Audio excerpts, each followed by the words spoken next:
Assalamualaikum warahmatullahi wabarakatuh. Selamat pagi anak-anak. Apa kabar kalian hari ini? Semoga kita semua dalam keadaan sehat walafiat ya. Baiklah, di sini Ibu akan memaparkan materi kita hari ini, yaitu bentuk kedaulatan dan prinsip-prinsip kedaulatan. Tapi sebelum itu, langkah baiknya kita awali dengan sama-sama mengucapkan basmalah. Bismillahirrahmanirrahim. Baiklah, langsung saja Ibu akan jelaskan bentuk kedaulatan dan prinsip-prinsip kedaulatan. Nah, yang pertama yaitu pengertian kedaulatan. Setiap negara memiliki kedaulatan. Nah, kedaulatan ini berasal dari bahasa Arab yaitu daulah yang bermakna kekuasaan tertinggi. Nah, sementara yang dimaksud dengan kedaulatan negara adalah kekuasaan tertinggi dalam negara yang bukan berasal dari kekuasaan lain. Nah, kedaulatan adalah kekuasaan tertinggi untuk membuat undang-undang dan melaksanakannya dengan semua cara yang tersedia. Oleh karena itu, kedaulatan rakyat membawa konsekuensi bahwa rakyat adalah pemegang kekuasaan tertinggi dalam kehidupan bermasyarakat dan bernegara. Nah, kedaulatan rakyat berarti pemerintah mendapatkan mandatnya dari rakyat, oleh rakyat, dan untuk rakyat. Nah, pemerintah oleh rakyat mengandung pengertian bahwa pemerintahan yang ada diselenggarakan dan dilakukan oleh rakyat sendiri. Nah, gaya pemerintahan seperti ini disebut dengan demokrasi. Nah, demokrasi adalah pemerintahan dari, oleh, dan untuk rakyat. Nah, untuk selanjutnya, kedaulatan memiliki 4 sifat pokok, yaitu yang pertama, asli. Artinya, kekuasaan tidak berasal dari kekuasaan lain yang lebih tinggi. Nah, untuk yang kedua yaitu permanen. Artinya, kekuasaan itu tetap ada sepanjang negara, tetap berdiri walaupun pemerintah sudah berganti.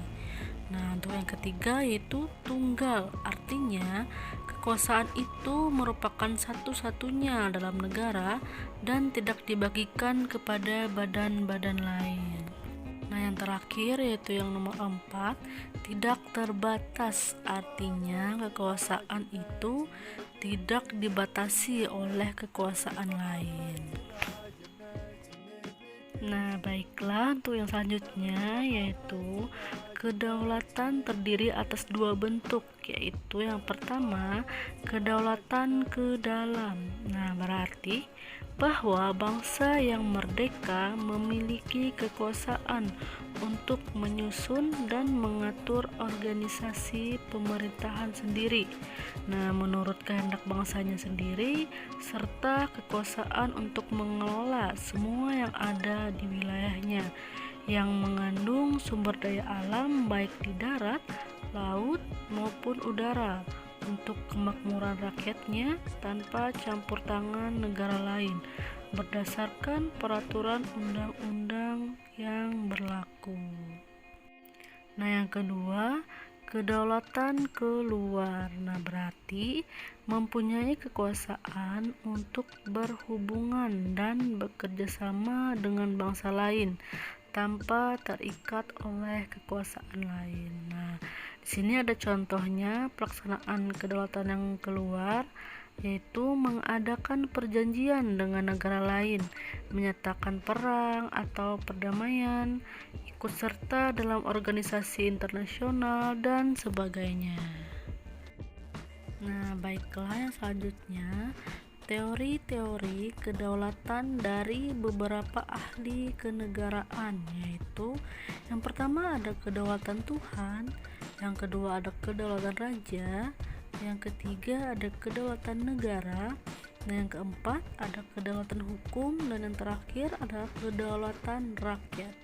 Nah, pembagian kekuasaan dalam negara dibagi atas 3 kekuasaan, yaitu legislatif, eksekutif, dan yudikatif. Nah, yang selanjutnya yaitu prinsip-prinsip kedaulatan negara Republik Indonesia. Nah, yang pertama yaitu ada negara Indonesia adalah negara kesatuan yang berbentuk republik. Nah, yang kedua, kedaulatan berada di tangan rakyat dan dilaksanakan menurut Undang-Undang Dasar. Nah, yang ketiga, negara Indonesia adalah negara hukum.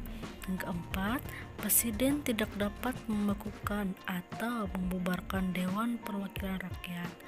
Yang kelima, menteri-menteri diangkat dan diberhentikan oleh presiden. Yang keenam, MPR hanya dapat memberhentikan presiden atau wakil presiden dalam masa jabatannya menurut Undang-Undang Dasar. Nah, baiklah, sini Indonesia merupakan negara demokrasi yang berkedaulatan rakyat. Nah, dalam Undang-Undang Dasar 1945 yang telah diamandemen pasal 1 ayat 2 menyebutkan bahwa kedaulatan adalah di tangan rakyat dan dilaksanakan menurut Undang-Undang Dasar. Nah, dalam menyalurkan hak kedaulatannya, warga negara dapat melakukan dengan berbagai cara, yaitu melalui hak berserikat dan berkumpul, seperti yang tercantum dalam pasal 28, yaitu kemerdekaan berserikat dan berkumpul, mengeluarkan pikiran dengan lisan dan tulisan, dan sebagainya ditetapkan dengan undang-undang. Nah, begitu juga dengan pasal 28C ayat 2, yaitu setiap orang berhak untuk memajukan dirinya dalam memperjuangkan haknya secara kolektif untuk membangun masyarakat, bangsa, dan negaranya. Nah, begitu juga dengan pasal 28D ayat 3, yaitu setiap warga negara berhak memperoleh kesempatan yang sama dalam pemerintahan. Baik anak-anak, selesai sudah materi kita pada hari ini. Semoga apa yang Ibu sampaikan dapat memberikan manfaat bagi kalian semua ya. Nah, baiklah anak-anak, tetap jaga kesehatan dan tetap mematuhi protokol kesehatan dengan selalu mencuci tangan ya. Baik anak-anak, kita akhiri pembelajaran dengan sama-sama mengucapkan hamdalah. Alhamdulillahirabbil alamin.